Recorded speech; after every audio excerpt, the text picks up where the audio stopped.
পথের আত্মকাহিনী। একদিন আমি ছিলাম গ্রাম্য মেঠো পথ। হয়তো আমাদের দেখে একদিন কবি গেয়েছিলেন, গ্রাম ছাড়া ওই রাঙামাটির পথ আমার মন ভোলায় রে। কয়েকটি গ্রামের পাশ দিয়ে বয়ে চলাই ছিল আমার জীবন। অনেক সংস্কারের মধ্য দিয়ে স্তরে স্তরে সময়ের সঙ্গে বহু পরিবর্তন ঘটেছে আমার রূপের।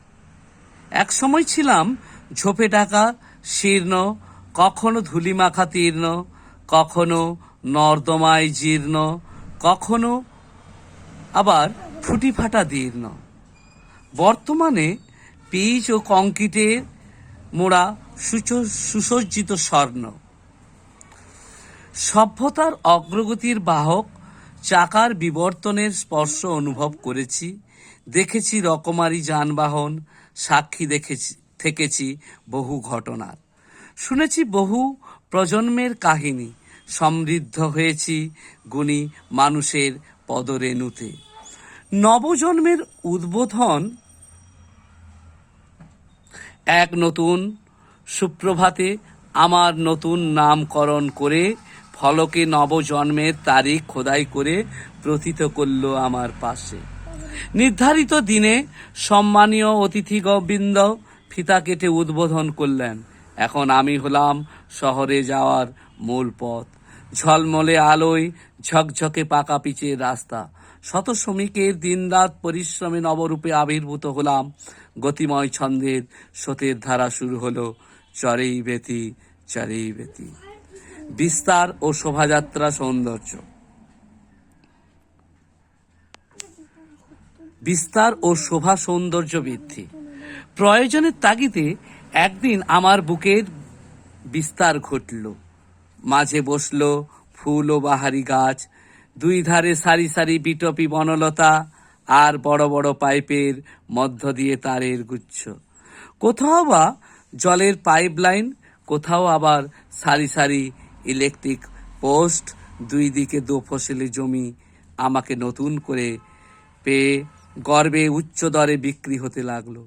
তৈরি হলো শত শত শৌখিন ঘর বাড়ি, ব্যাংক, হোটেল, স্কুল, কারখানা, নার্সিংহোম।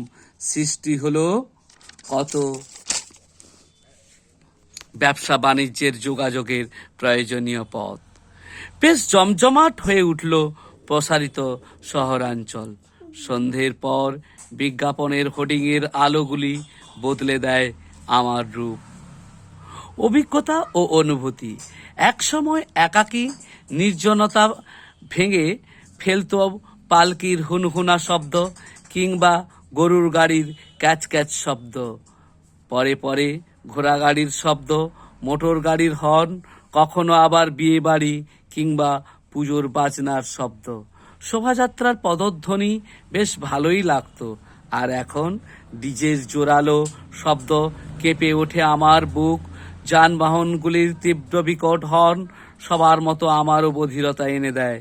আর অহরহ অ্যাম্বুলেন্সের শব্দে আতঙ্কিত হয়ে উঠি। শোভাযাত্রার মোহমান হয়ে নীরবতা পালন করি। প্রবল বেগে ধাবমান যানবাহন সর্বদা ছুটে চলেছে এদিক ওদিক। ব্যস্ত জীবনের আর বিশ্রাম নেই।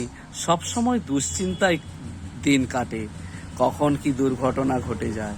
সাক্ষী থেকেছি যেমন আনন্দের দিনগুলিতে, তেমনি দেখেছি পথে দস্যু ডাকাতের লুটপাট, খুন আর আত্মনাদ। আগে রাতে বন্য জন্তুরাও যাতায়াত করতো অনায়াসে, এখন সেসব হারিয়ে গেছে। যদিও দুই একটা আছে, তাও পিষে মরছে চাকার তলায়। এই পথেই অনেকে হারিয়েছে ধনসম্পদ, আত্মীয় পরিজন, কর্মক্ষেত্র। আবার কেউ কেউ ফিরে পেয়েছে অর্থ, বন্ধুত্ব, রোজগার, নতুন দিশা, নতুন জীবন। কবিকণ্ঠে বলি, হে পথিক, পদধূলিধন্য আমাদের বুক পদাঘাতে ক্ষত বিক্ষত হয়ে যায় প্রতিদিন। বিশেষ অভিজ্ঞতা। একদিন কুয়াশাচ্ছন্ন ভোরে নিস্তব্ধতা ভেঙে এক প্রচণ্ড শব্দে চমকে উঠলাম। খানিক বাদে স্থানীয় লোকজনের ছুটাছুটি আর চিৎকার। দেখলাম একদিকের মাল বোঝাই লরি, অন্যদিকের যাত্রীবাহী বাস, ভাঙাচোরা দুটি গাড়ি কাঁধ হয়ে পড়ে আছে। ভয়াবহ এই দুর্ঘটনায় বহু মানুষজনের প্রাণ চলে গেল। আমার বুকের উপর জখম মানুষেরা যন্ত্রণায় কাতরাচ্ছে, চারিদিকে রক্তের হোলি, অসহায় মানুষের আকুল ক্রন্দন আমাকে ব্যাকুল করে তুলেছিল। মানুষের অসাবধানতার ফলস্বরূপ এখন দুর্ঘটনা প্রায় ঘটে চলেছে, তবুও সেদিনের ভয়াবহ যন্ত্রণা আজও স্মৃতিপটে দগদগ করছে। উপসংহার: সুদূর সীমা ছাড়িয়ে দিগন্ত বিস্তীর্ণ এই পথ যদি না শেষ হয় তবে কেমন হতো।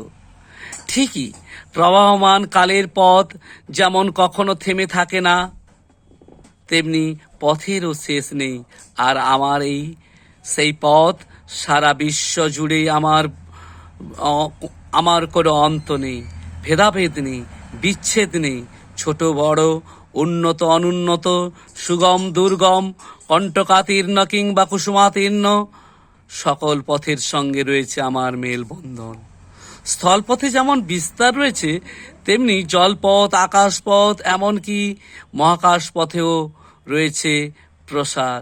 জাতি, বর্ণ, ধর্ম নির্বিশেষে সকলের জন্য প্রসারিত বক্ষ, সকলে যাতে নির্বিঘ্নে নিশ্চিন্তে নিরাপদে পৌঁছলে আমার পরম তৃপ্তি অনুভব করি।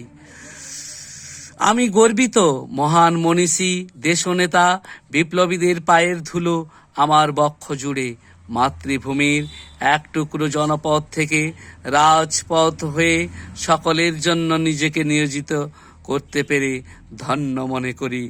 আর মনে মনে গেয়ে উঠি, পথে এবার নামো সাথী, পথেই হবে পথ চেনা।